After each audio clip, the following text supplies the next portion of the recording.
You ask Tiger to solve. This deals with linear equations with one unknown. The final result is a equals 8.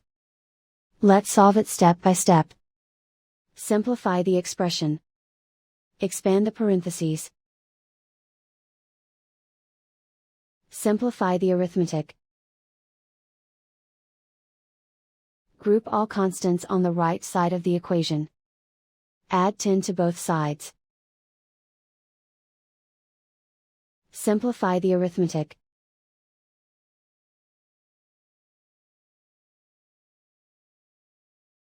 Isolate the a.